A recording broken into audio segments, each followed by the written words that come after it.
Os lustres de cristal do salão de festas do Hotel Eldridge lançavam sombras dançantes sobre o piso de mármore polido. Cada faceta de vidro captava o brilho da luz das velas, transformando o grande espaço em um conto de fadas pintado em dourado. Clara Mendes ajustou a alça fina de seu vestido de seda azul marinho.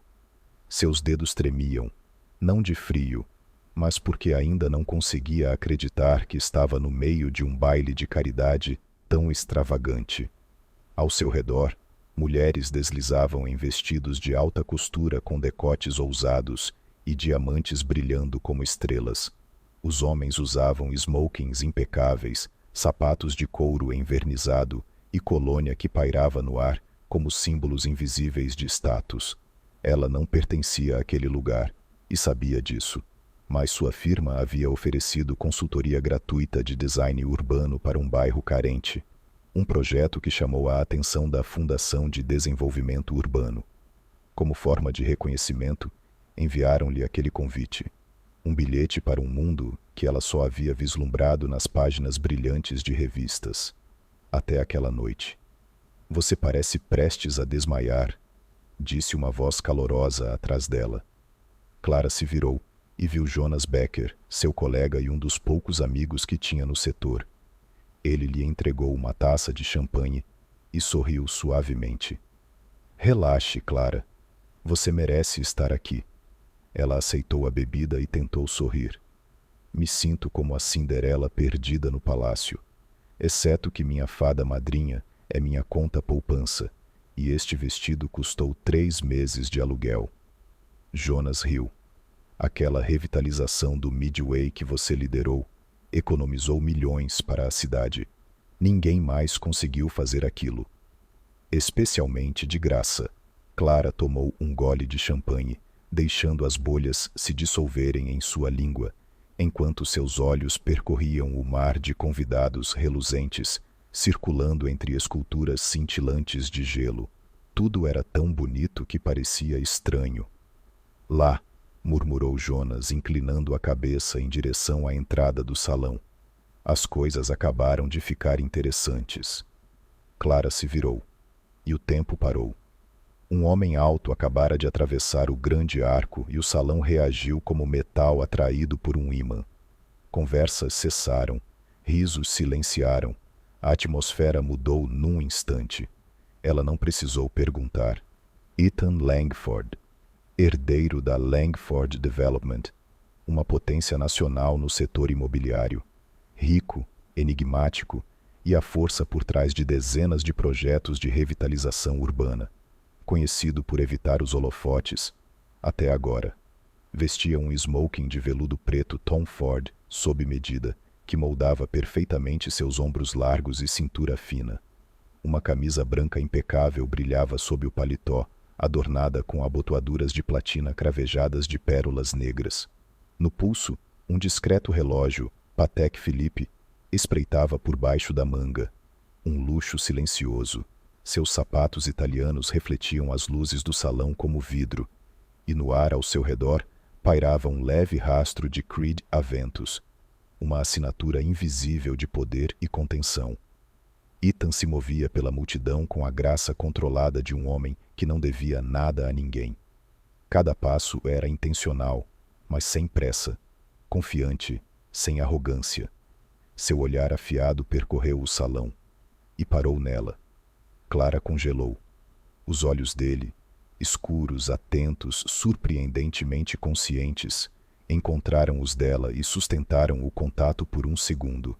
Mas pareceu uma eternidade. Ela se sentiu exposta sob aquele olhar, não por vergonha, mas por reconhecimento. Ele a viu. De verdade. Meu Deus, sussurrou ela. E no fundo, Clara soube que aquele momento mudaria tudo.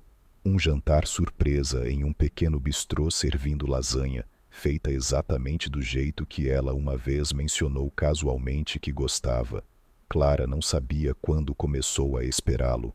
Não conseguia identificar o momento exato em que seu intervalo de almoço se tornou incompleto sem ouvir sua voz.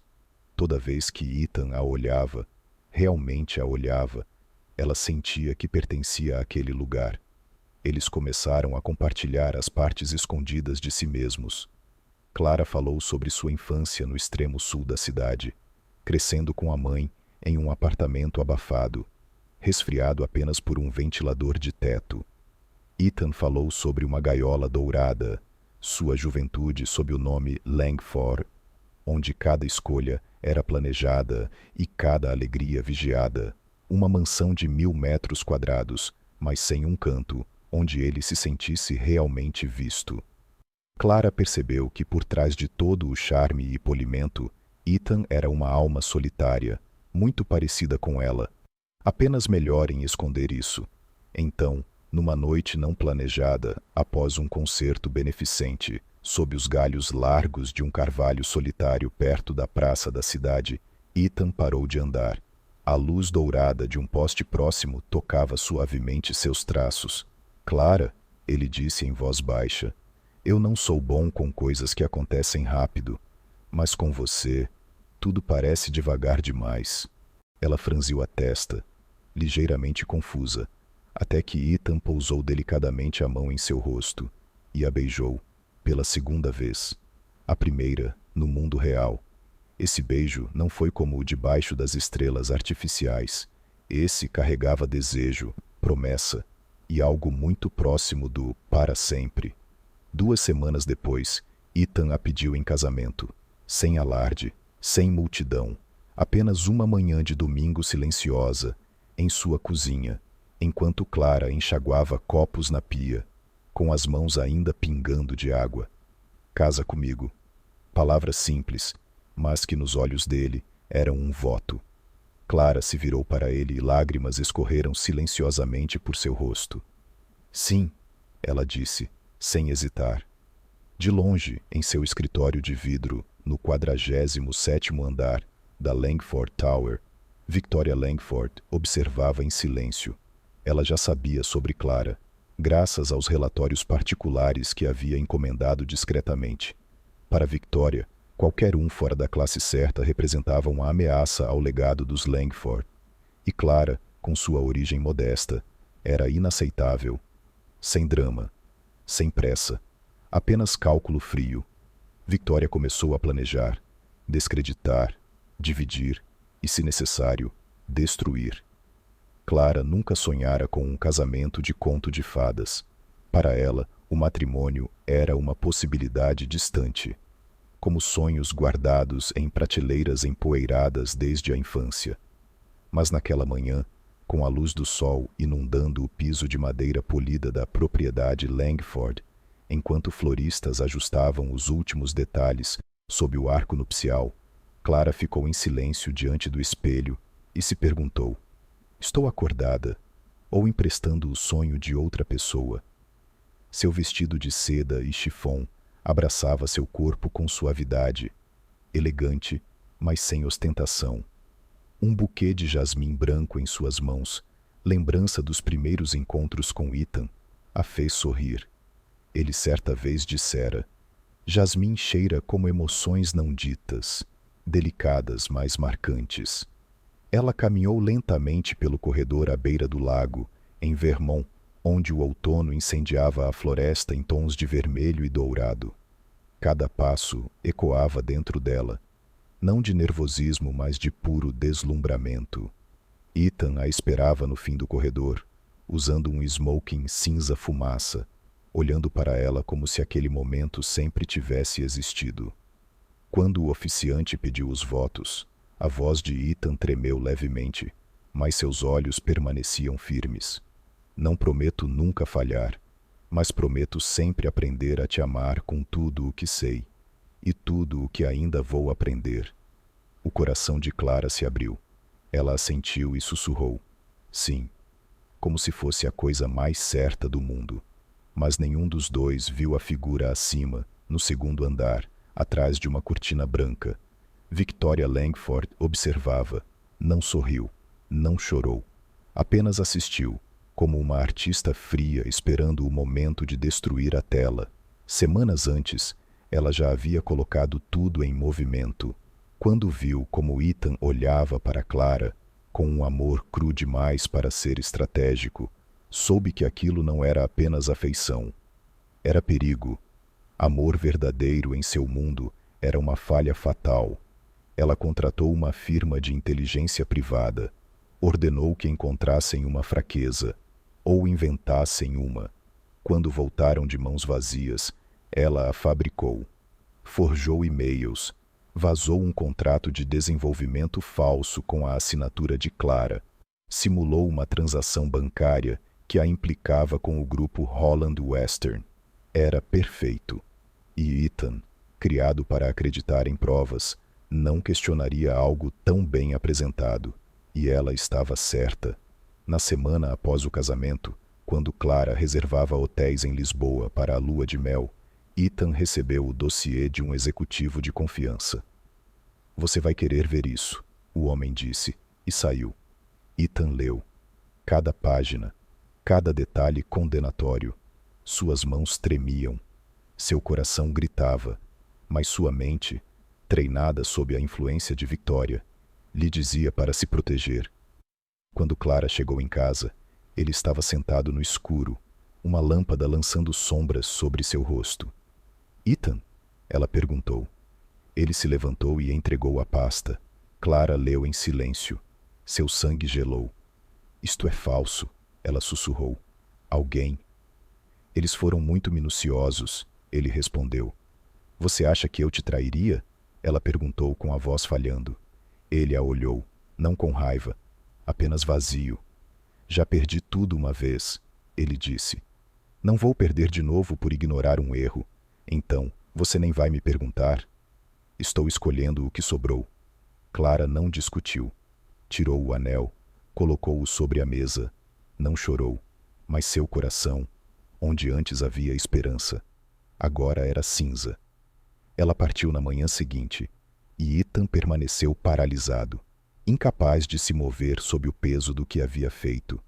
Acima, Victoria ergueu sua taça de vinho e sussurrou: Bem-vindo de volta, meu filho.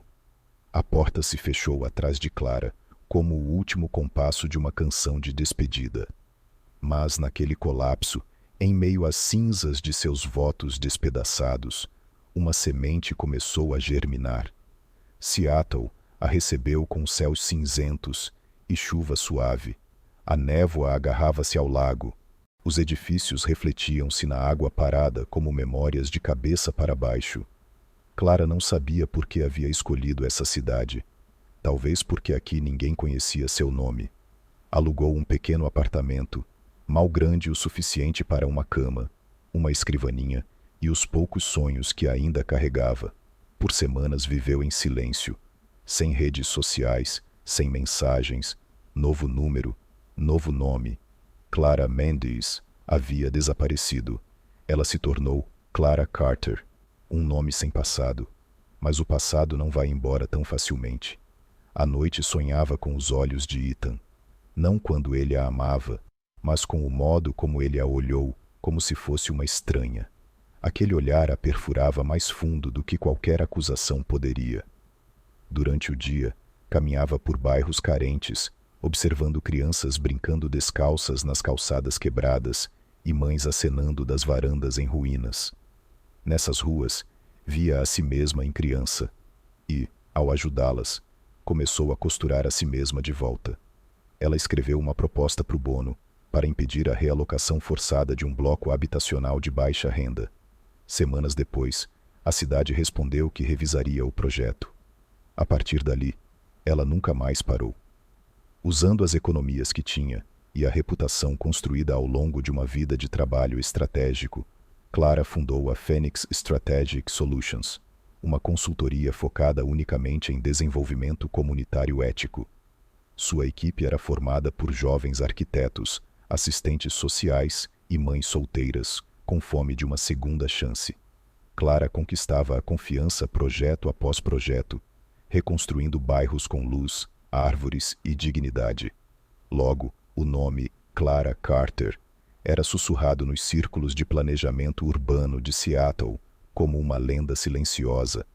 Ninguém sabia de onde ela viera, mas seu trabalho falava mais alto que qualquer campanha de relações públicas. Seu sucesso foi constante, nunca chamativo, mas sempre honesto. Ao final do ano, a Phoenix foi convidada para uma conferência nacional de planejamento. Clara foi a palestrante principal. Debaixo das luzes do palco, com o cabelo curto e a voz serena, ninguém reconheceu a mulher que um dia esteve no centro de um escândalo que ninguém ousava mencionar. Nem mesmo ela se reconhecia completamente. Mas, tarde da noite, quando o escritório esvaziava, Clara ainda permanecia, não por causa do trabalho, mas pelo silêncio. O excesso a vestia como armadura, mas o coração por baixo ainda era sensível. Ela não chorava mais, mas se lembrava vividamente. Lembrava-se do dia em que Ethan lhe entregou aquela pasta, do fato de que ele nunca perguntou, que não precisou da verdade, apenas de algo que parecesse seguro. Ela perdoou. Mas esquecer, isso veio mais devagar. Às vezes, no silêncio, ela se perguntava: se ele tivesse me perguntado só uma vez, tudo teria sido diferente? Então ela exalava, não com arrependimento, mas com compreensão, porque algumas pessoas não são corajosas o suficiente para acreditar no amor, e outras precisam ser corajosas o suficiente para partir quando não são acreditadas. Clara Carter já não era mais a garota que tremia em salões de baile. Ela era a mulher que construiu valor, não com diamantes, nem com legado, mas com cicatrizes e verdade. E numa noite silenciosa, observando a cidade adormecida, sussurrou para si mesma: não preciso me tornar outra pessoa, só preciso ser eu, e isso já é o suficiente. Victoria Langford acreditava que havia vencido. Desde que Clara desapareceu da vida de Ethan, nunca mais falou sobre ela, nem nos jantares de família, nem nas reuniões da diretoria. Em cada expressão educada, Victoria exalava a calma de uma mãe que acreditava ter protegido o legado. Mas Ethan já não era mais o mesmo. Movia-se como um fantasma por sua cobertura, muito maior que o antigo apartamento de Clara. Ele trabalhava, assinava contratos, fazia discursos, mas não havia alma por trás do sucesso, e, embora Victoria nunca admitisse, ela também via isso. Seu filho não estava feliz. Então, um dia, Emma Delaney, ex-assistente de Victoria por 15 anos, Bodeby, bateu à porta do escritório de Ethan. Entrou com uma expressão conflituosa, segurando um pequeno pendrive. Tem algo que você precisa ver, disse, colocando-o sobre a mesa. Ethan franziu a testa. Emma, o que é isso? Eu me demito. Ela cortou. E não consigo viver comigo mesma se não te contar. À luz fraca do escritório, Ethan abriu os arquivos. Gravações de chamadas entre Victoria e uma firma de inteligência privada. A voz dela soava nítida e fria. Crie um dossiê convincente. Ligue-a a Holland Western. Não me importa o quão falsificado seja. Só garanta que Ethan acredite. Também estavam incluídos o rascunho bruto e não assinado do contrato falso e os registros de bate-papo interno entre Emma e um técnico.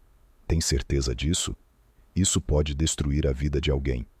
Só estou cumprindo ordens, mas vamos manter o original por precaução.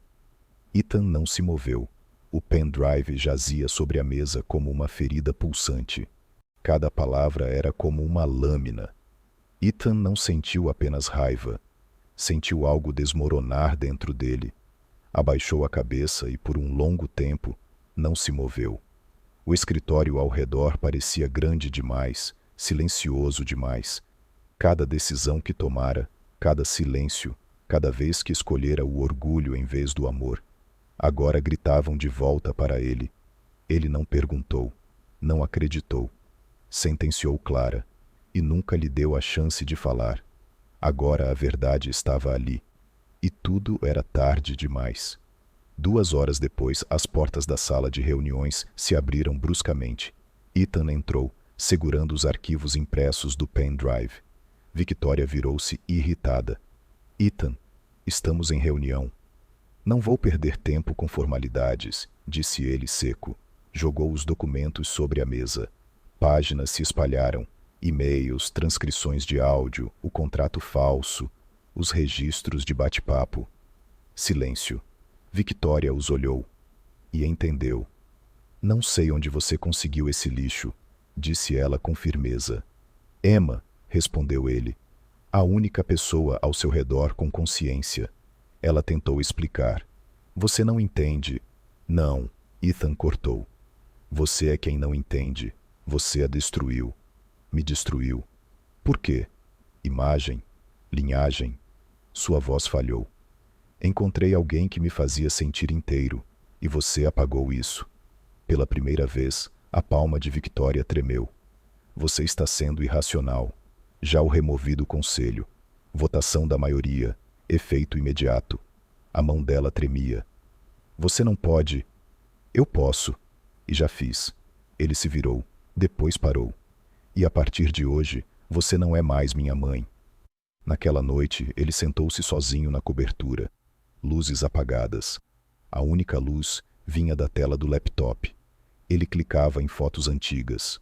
Clara sorrindo, rindo, olhando para ele com compreensão silenciosa. O silêncio agora era frio. Ele sabia o que precisava fazer. Encontrar a mulher que havia quebrado. Voou para São Francisco, Boston, Miami, em qualquer lugar que Clara pudesse ter ido. Nenhum sinal. Então, em uma conferência de design urbano em Chicago, alguém mencionou Clara Carter, revitalizando bairros de baixa renda em Seattle. Seu coração parou. Ele reservou o primeiro voo para Seattle. Não com certeza, mas com esperança. Esperança de que, mesmo um coração despedaçado, ainda pudesse ter espaço para perdoar. Era sábado à tarde. A chuva caía suavemente. Ethan estava em frente ao prédio de tijolos que abrigava a Phoenix Strategic Solutions. Seu coração batia acelerado. Ele havia voado 3 milhas, procurado por semanas, apenas para estar ali, segurando uma carta que já escrevera e rasgara centenas de vezes. Nenhuma palavra parecia certa, nenhum motivo parecia perdoável. A porta de vidro da Phoenix se fechou atrás dele, com um leve estalo. O ambiente interno cheirava a pinho e jasmim seco, um aroma que o atingiu como uma lembrança para a qual ele não estava preparado. Sentou-se na área de espera, apertando uma pasta que reescrevera centenas de vezes, não para entregar, mas para segurar, como se aquilo ancorasse a pouca coragem que ainda lhe restava. Ele nunca se sentira tão inseguro, não por medo de rejeição, mas pelo medo de não ver nada nos olhos dela.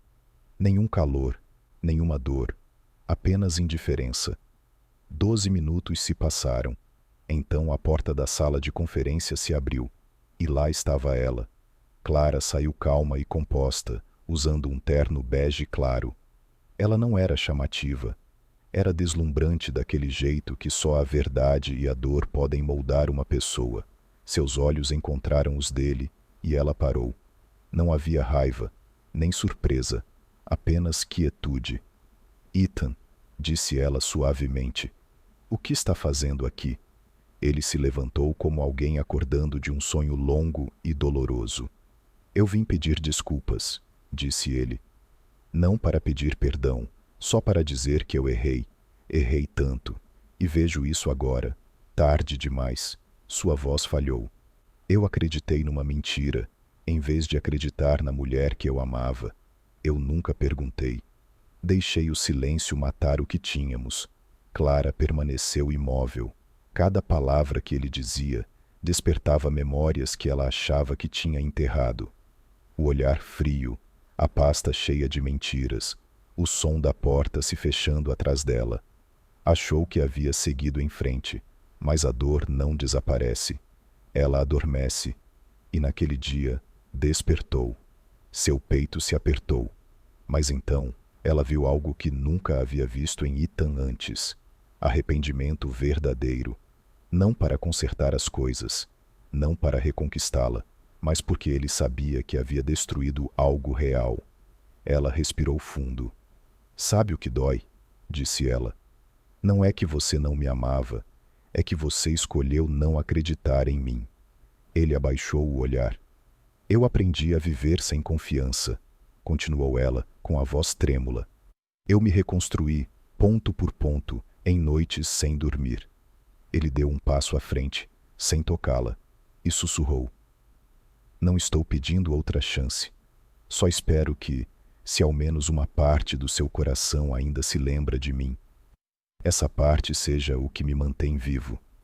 Silêncio. Então Clara sussurrou. Eu me lembro de você, mas me lembro mais de mim. E estendeu a mão. Não para abraçá-lo, nem para puxá-lo de volta, apenas para tocar, para dizer que o que tiveram foi real, que doeu, mas importou. E, naquele momento de silêncio, eles choraram, não de dor, mas por finalmente se entenderem de verdade. Ethan saiu daquela reunião sem dizer uma palavra, sem mensagens, sem ligações, sem perseguições. Apenas toda segunda-feira de manhã, um pequeno buquê de jasmim branco passava a aparecer na porta da Phoenix Strategic Solutions, sem bilhete, sem nome do remetente. Na segunda semana, Clara já sabia. Por volta da mesma época, ela recebeu uma carta de uma organização sem fins lucrativos anunciando uma nova doação para a renovação urbana. Na lista de doadores, um nome discreto apareceu. Ethan Langford. Sem título, sem alarde, sem gestos grandiosos, apenas presença. Presença silenciosa e constante. Clara não respondeu, mas toda vez que via aquelas flores, algo se mexia dentro dela. Um calor e também um medo. Ela tinha sido corajosa o suficiente para ir embora. Mas será que era corajosa o suficiente para voltar? Ela não respondeu. Mas toda vez que via aquelas flores, algo despertava. Um calor, um medo. Porque sentir de novo era arriscar de novo. Ela se lembrava de como o silêncio dele a cortara como vidro na noite em que foi embora. Ela prometeu nunca mais esperar na porta, nunca mais se suavizar, só porque algo parecia amor. Mas as pessoas mudam, não é? Ou será que a esperança era simplesmente a última mentira que ela ainda não havia desaprendido? Ela tinha sido corajosa o suficiente para partir. Mas será que era corajosa o suficiente para voltar? Na quarta semana, a Phoenix foi homenageada em uma conferência nacional. Clara aceitou o prêmio com graça e, quando o holofote a atingiu, ela viu Ethan parado ao fundo do salão, observando, em silêncio. Só um olhar foi suficiente para tirar-lhe o fôlego. Ela avistou Ethan parado no fundo do salão, observando em silêncio. Um único olhar bastou para tirar-lhe o fôlego. À noite, Clara sentou-se diante do laptop, digitando um e-mail. Parou no meio. Em vez disso, pegou o celular, rolou até um número que nunca excluíra e enviou uma única mensagem. Amanhã, 19 horas, no lugar de sempre. Sem emoji, sem explicação. Ethan leu a mensagem perto da meia-noite. Não respondeu, mas sorriu. Sorriu de verdade pela primeira vez em muito tempo. O restaurante era o mesmo a que tinham ido após seu primeiro encontro sob as estrelas. As luzes ainda eram quentes. A mesma mesa de canto. O mesmo prato de massa que ela sempre pedia. Clara chegou primeiro. Ethan entrou minutos depois. Por um instante nenhum dos dois disse uma palavra. Então seus olhos se encontraram, sem mágoa, sem medo, e a porta da esperança se abriu, silenciosamente. Entre o tilintar suave dos talheres e sorrisos tímidos, começaram de novo, sem promessas, sem pressa, uma segunda chance, honesta, não dita, real. O jantar terminou com 2 taças de vinho em silêncio. Nenhum queria ir embora, nenhum ousava ficar. No silêncio da noite de Seattle, uma verdade ainda pairava entre eles não dita. Ao saírem, uma brisa suave trouxe o perfume de jasmim. Clara se virou levemente para ele. Tem algo que ainda precisa dizer? Ethan parou, respirou fundo, e então falou. Eu não te deixei por causa da minha mãe ou daquele contrato. Aquilo me confundiu, sim. Mas a verdade é que eu estava com medo. Apavorado. Clara não respondeu, mas seus olhos suavizaram. Você me amava mais do que qualquer coisa que eu já conheci. E isso me aterrorizava. Cresci num mundo onde o amor sempre vinha com condições. Então você apareceu, real, inteira, e eu me senti indigno. Sua voz falhou. Eu te machuquei primeiro para não ser eu quem fosse machucado depois. Clara permaneceu imóvel. As palavras dele não a feriam, revelavam. Lágrimas encheram seus olhos, não de culpa, mas de compreensão. Então é isso, ela sussurrou. Você não foi embora por duvidar de mim, mas por ter medo de ser amado. Ele assentiu, os olhos marejados. Achei que eu não fosse suficiente, disse ela, mas agora vejo. Não era eu que faltava, era você que faltava coragem. Ele se aproximou, roçou com delicadeza a mão em seu rosto. Clara, se agora eu encontrei essa coragem, se eu não estou mais fugindo. Ela o encarou, o coração tremendo. Você me daria uma chance? Não para consertar o passado, mas para construir algo novo? Clara não respondeu de imediato. Seus olhos brilhavam com lágrimas, não de dúvida, mas de lembrança, do quanto dói ter esperança. Mas aquele homem, aquela versão de Ethan, era diferente, sem orgulho, sem medo. Ela pousou a mão sobre a dele e lentamente se inclinou. Naquela noite ficaram juntos, não como antes, não como o traidor e a traída, mas como duas almas quebradas que escolheram curar uma a outra. No silêncio à luz de velas, depois de suspiros contidos e pedidos de desculpa sussurrados, Ethan se ajoelhou. Não com um anel, não com um gesto grandioso, apenas um simples. Por favor, desta vez não estou te pedindo para ser minha esposa. Estou pedindo uma promessa. Vamos reconstruir esse amor. Devagar, de verdade e sem desistir. Clara sorriu através das lágrimas e assentiu. E assim, o amor deles não recomeçou onde havia terminado, mas onde, finalmente, se entenderam. Clara não assentiu imediatamente. Olhou nos olhos de Ethan por um longo momento, como se quisesse ter certeza de que desta vez ele não estava ali por emoção, mas por uma escolha feita do fundo do coração. E então ela sorriu. Não largo, não dramático, apenas um sorriso honesto e silencioso. Eu digo sim, sussurrou. Não porque esqueci o que aconteceu, mas porque acredito que o futuro pode ser diferente. Ethan apertou sua mão. As lágrimas escaparam, mas desta vez eram lágrimas de alguém que aprendeu a amar do jeito certo, com paciência, com coragem, com fé. Na manhã seguinte, a luz do sol inundou a janela do apartamento de Clara, dourada e suave como uma bênção silenciosa. Ela saiu primeiro, envolta num simples casaco de lã. Ethan a seguiu, com a mão pousada gentilmente em suas costas. Caminharam de mãos dadas, sem medo, sem hesitação, como dois que agora compreendiam. O amor não é perfeito. É escolher carregar as rachaduras juntos e ainda assim seguir adiante. E desta vez não havia sombras atrás deles, nem sussurros, nem medo, nem condições. Apenas dois corações antes partidos, agora inteiros novamente, escolhendo um ao outro, livremente e de verdade.